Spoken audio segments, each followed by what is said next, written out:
Welcome back to Real Clear Politics on Sirius XM. My next guest is James Piereson. He is the former president of the William E. Simon Foundation, and he's an occasional contributor to the New Criterion. So, Jim, welcome to the program.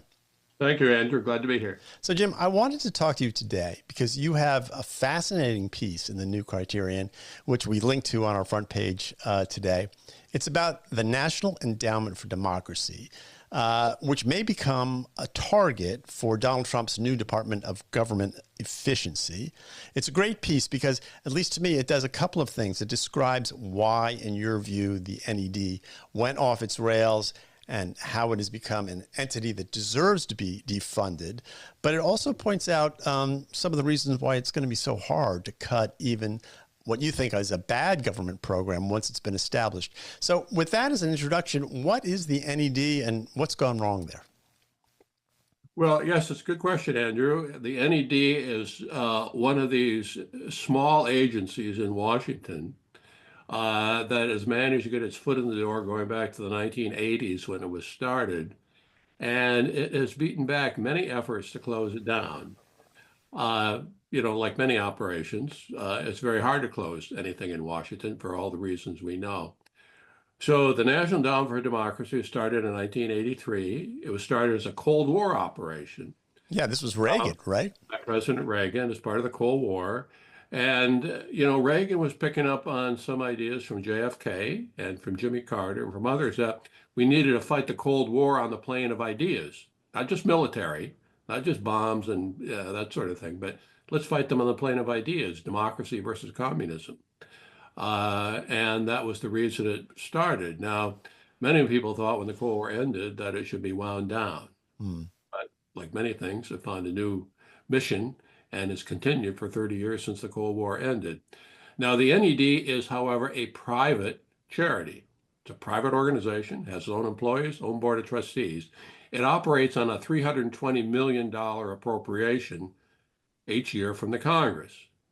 And in that sense, it's a little bit like, say, the Corporation for Public Broadcasting, which gets a $500 million appropriation from Congress. So that is, I believe, more of a formal government agency. Right. But NED is private. Its employees are private. Board of Trustees governs the operation. It runs on taxpayer money. Its mission is to promote the idea of democracy around the world. And with that money, it supports a journal called the Journal of Democracy. It supports a media program, a free press program, and it makes about 2,000 small grants per year to organizations operating in foreign countries with the idea of promoting democracy. Right. I mean, all sounds good to me. I mean, what's the problem? A free press, labor unions, competitive elections, that sort of thing. Right.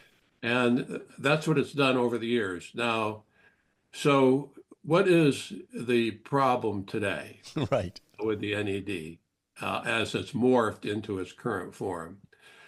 Well, one of the issues is that it developed this idea of democracy according to which populist and nationalist movements are anti-democratic. So we understand what dictators are in Russia, Putin, and China, and Venezuela, and other places.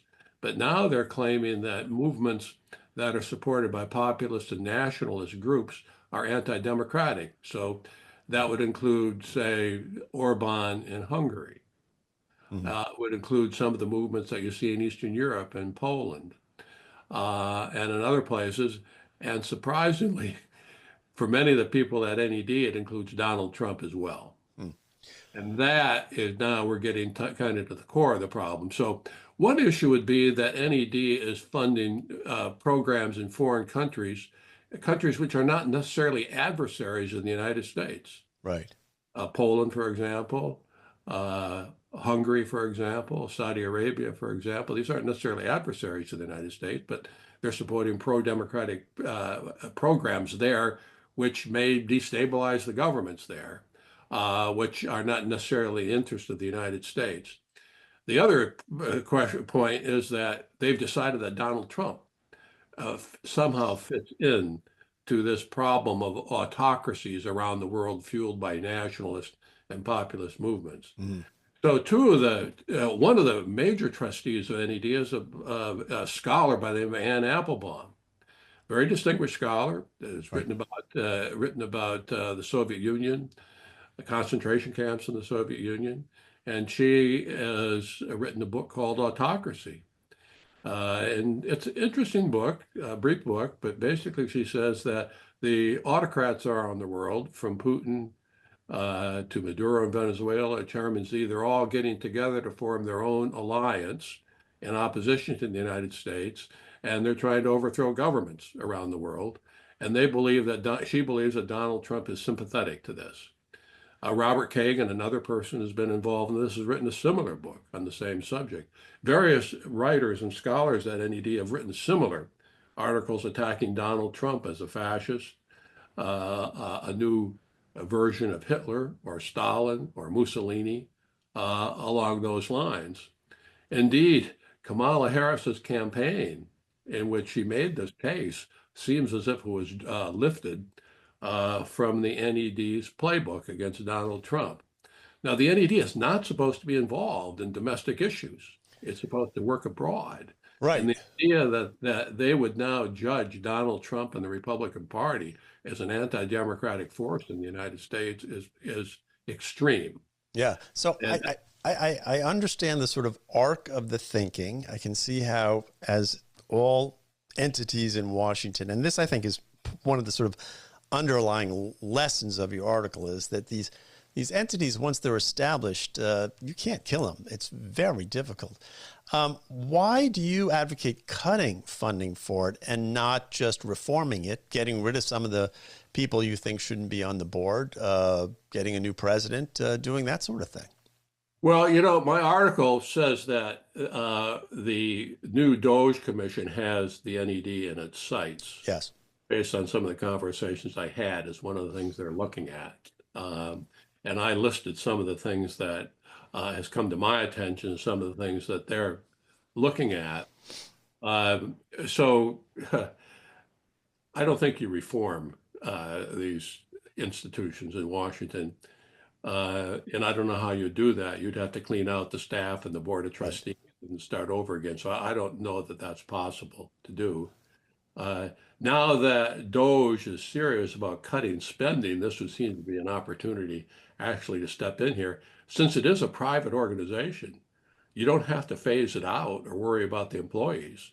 They're not employees of the federal government. You can just cut off the appropriation and you can tell NED to raise its funds from Bill Gates or George Soros or whomever. Right. You just basically privatize it. It's no longer a Let them, quango, as they they call can it. Right. continue on their mission, just not with Yeah. taxpayer dollars. Right. One other very important thing is that they've now decided, like a lot of people in America, which is that surprisingly and ironical in view of their mission, is that free speech and free debate on the internet and social platforms is a danger to democracy. We always thought that free expression worked hand in hand with the promotion of democracy, but they've now believed that misinformation is flooding the zone, Right. and misinformation is leading people to support autocrats around Right. the world, including Donald Trump.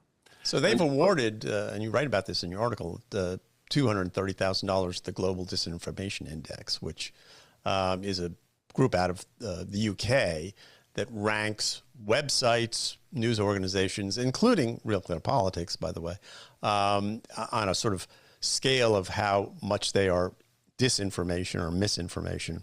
And that is taking something that, was, again, something designed that was for overseas, and it has yeah, domestic implications for it. So they've sort of jumped the border on that one, at least.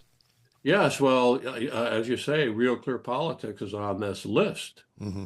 And so is the Federalist, and so is the American Spectator, and so is the Washington Examiner, where Right. this article first appeared, and several other conservative publications. And as a consequence of being on this blacklist, Real Clear and others have lost advertising revenues. Right. I've spoken to some of these people. This has created a real hardship for them Mm. because corporations look at this list and they say, well, we can't advertise with these people. And therefore, they've taken a hit. So they have joined the misinformation campaign or disinformation campaign that's going on in America and somewhat around the world. which I see, maybe others do as well, as a threat to democracy. Yeah. Thomas Jefferson said the answer to a bad argument is a better argument. Right. The answer to error is to point out the truth, not to shut down voices that disagree with you. Mm-hmm. Mm-hmm. Now, in NED's defense, they have canceled that grant. They're no longer supporting that, but a lot of damage has been done in the meantime. And a committee in the Congress, the House Judiciary Committee, has written a report on this, which I cite in my article, where the committee says that the federal government has been laundering its censorship activities through grants to private organizations like this one. And they've asked the NED, why are you involved in this? And they've somewhat been apologetic and have dropped that grant. But it is consistent with some of the other things they've been doing. Yeah. Well, Jim, we're going to have to leave it there. I've been talking to Jim Piereson. It's a fascinating article in the New Criterion. You can find it on RealClearPolitics as well. It's about the National Endowment for Democracy. And Jim, we're going to check back with you on this story and see how it unfolds, because, as I said, it's really a story of how things are hard to kill in Washington, D.C., especially, we didn't even get into this, I want to get into it next time, when the media is involved. Anyway, You're listening to Real Clear Politics. I'm Andrew Walworth. We'll be back next Monday. We'll see you then. Bye.